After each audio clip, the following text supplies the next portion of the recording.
This is DC Channel Guns. Like and subscribe. Thank you for watching. What up? This is DC Channel Guns coming back with you another video, people. Appreciate you for watching the video. Appreciate you for smashing that like button, sharing the video and stuff. So I appreciate that.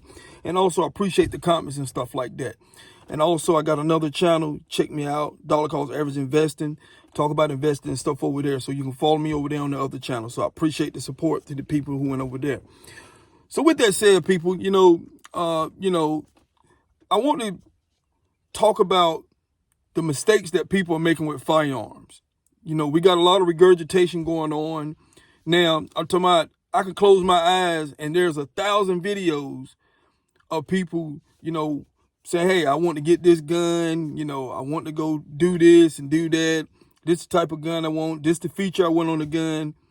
But, it's a lot that we have to do, people, once we purchase a firearm. You have to have the capacity to restrain yourself. You have to, a lot of things. You have to, watch your emotions. You have to, your behavior patterns and stuff. It's a lot of things that you have to change. You can't be a hot-headed person. You got to be a cool-headed person, which it is hard. Because I keep telling, I got plenty of videos talking about how hard it is to be a gun owner. So, you got to have certain restraints as a gun owner, people. And, in the public, you're going to face a lot of situations where you have the other person or whatever the case may be, whatever the situation is, it's not going to be very cool-headed. They're going to be hot-headed. It's going to be a lot of, blood boiling. There's a lot of things that's going to be going on. And we have a lot of gun owners that fall into this trap. And like I said before, there's a lot of gun owners who have lost their Second Amendment for mistakes they are making. You have all these state laws, red flag laws and stuff that people's not taking account of. You got a lot of new gun owners coming in, don't know the law, just going by he, she said this and all this kind of stuff they're reading that's in other states that don't apply to them in their state. So that's why you have to be caught up on your state laws, people, because like I said before, you're taking all the risks. I'm not taking the risk for the actions that you're doing. You're taking the risk. Because if you lose your Second Amendment, I still got mine. You lost yours because you failed to take all these things that I'm talking about and put them into motion. You got to be very mannered-tempered person. There's going to be situations you got to learn how to walk away from. You got to be situations you got to avoid. When you're carrying a firearm and stuff, guess what? You got to know where to retreat. You got to avoid certain situations and stuff. The only time you use your firearm when you're in a situation you can't retreat, there's no other possible outcome, and you have to defend yourself. So a lot of people, is not thinking about that too much. I'm talking about, we're not saying you got a gun and you need to hop in every single thing that's going on out there. But let's get into it, people. We're going to talk about this ex-NFL star, Terrell Suggs, accused of threatening a driver's life, showing a gun at a Starbucks drive-thru. Now, a lot of us go to restaurants. We go to these drive-thrus and stuff. Your order get messed up. You got a lot of things going on. I'm talking about, I've seen people get mad because their order messed up. They got to wait. You pull up front or you pull to the side. People's upset. They walk into the store. They want to start trying to cuss out the people working there. And, just so much going on. So in this situation here, we have ex-NFL star Terrell Suggs. Now, he played for the Kansas City Chiefs. He was in the Super Bowl 54 against San Francisco 49ers in Miami in 2020. So that's who he is. You can look him up. But I'm just using him for example. Now, this is what I'm reading out of the article. Now, I don't know how true this is, but I'm just going by the article, whatever the case may be. Allegedly, that's what they're saying. So they're allegedly saying that NFL linebacker Terrell Suggs was arrested Tuesday in connection with an incident, threat to kill a driver, and he flashed a gun at a Starbucks drive-thru in Arizona. Now, the incident happened 12:30 p.m. March 10th. Now, let's get into some of the stuff that's happened. Some of the things that could have been avoided, people. Now, they're saying that Suggs was a driver of a Range Rover. Now, they said that he backed into another vehicle that drove past the speaker. Now, the vehicle, which was not damaged, had a camera with audio capability that recorded the incident, probable cause statement said. That's what they said. Suggs and the other driver got out of the vehicle and argued before they got back in them and waited for their order. So they got out of the vehicle, people. They argued, then they got back in their vehicle. Now, but then the confrontation escalated and the probable cause statement said. Now, eventually, the male driver in the black Range Rover began to leave. He flipped off the victim, and then the victim began to swear back at the male driver of the black Range Rover.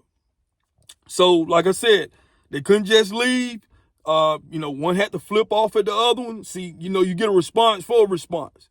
Sometimes it's best to just go on, drive away, and don't even worry about it. Won't no damage to the vehicle or nothing. So now, the driver of the black Range Rover stated that the victim repeatedly, "You want to go?" This probably caused a statement like, "Hey, you want to go? You want to go? I guess go ahead," or whatever. The driver swore at Suggs and told him to go away, and then Suggs verbally threatened that he would kill him. See what I'm saying? So now we got all this back and forth going on. Now threats are being thrown. Now, they're saying that police suggested that Suggs displayed a weapon short time later. That's what in the article suggested, that Suggs displayed a weapon sometimes later. Now, allegedly, he reached his left arm out the open driver window of the vehicle and displayed the black handgun in the left hand. Now, the probable cause statement said that the handgun was never pointed at the victim. It was just merely shown, which the victim believed that the male was threatening him with the gun. Now, like I said before, you're in a heated situation. First of all, you don't want to brandish a weapon. Them laws in a lot of states, you got these red flag laws, people. Brandishing a weapon, you're not even just displaying a weapon, people, that's not a good sign right there. That's like you threaten somebody. Somebody pull their shirt up, they got a gun, and you have an argument with it. It's like they're threatening, "Hey, I got a gun." So, these are the type of things as when you carry a firearm that you can't do. If I'm carrying a gun and I get in a competition with somebody, I'm not going to show up my shirt or brandish or whatever the case may be, because that's dangerous, people. You brandish a gun or whatever, somebody, things will pop off real quick. So you don't do that. That's the first mistake. As gun owners, you can't be doing this type of stuff. That's the reason why we got a lot of gun owners get locked up and lose their Second Amendment. They come and confiscate all your weapons at the house, and then it's in the courts, and then you go to court, and then you lose the trial, and then your Second Amendment gone, then you lose all your guns. That's why a lot of gun owners are tied in court, because they don't have the money to get the lawyer. They end up losing their firearm and the Second Amendments and everything. These are the mistakes that as gun owners we keep making out here. It's an ex-NFL player. I don't care if he was a basketball player or whatever the case may be, or just regular citizen. These are things you can't be doing.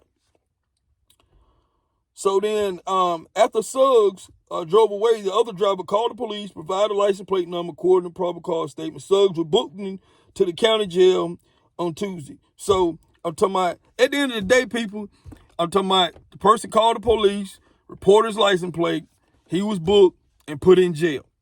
So at the end of the day, people, all the stuff I just read to you, all this could have been avoided. Now, some people might hear this and, well, that's that man's problem. These situations happen all the time.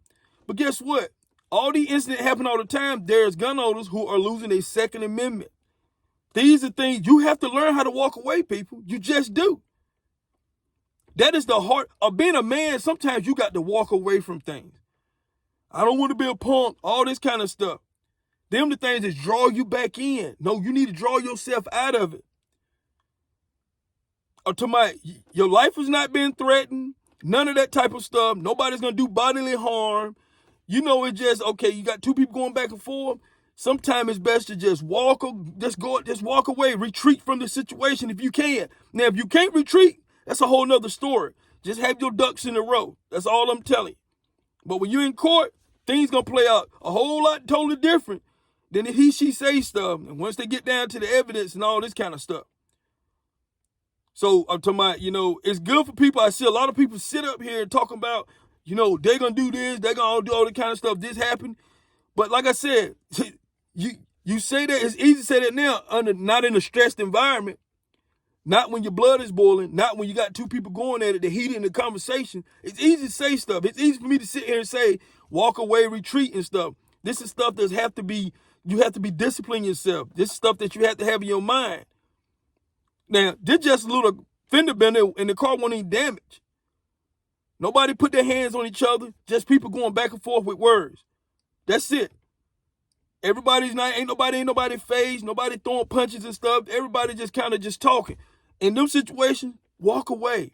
Just going about your way and everything. So I kind of want to use this article to just let you know that, these things like this is the reason why gun owners are getting locked up. By the masses, people. By the masses. And these are articles that I'm going to show you. It's so many of them out there that I'm going to keep bringing because I'm trying to get gun owners to understand that, to keep your Second Amendment, these are the everyday things that you got to avoid and have the temper to, get yourself out of these situations and stuff like that. So just want to talk about that a little bit, people. Hit that subscribe button, like button, whatever. Let me know what you think about me doing these videos or whatever. But this is DC Channel Guns, and I'll catch you on the next. This is DC Channel Guns. Like and subscribe. Thank you for watching.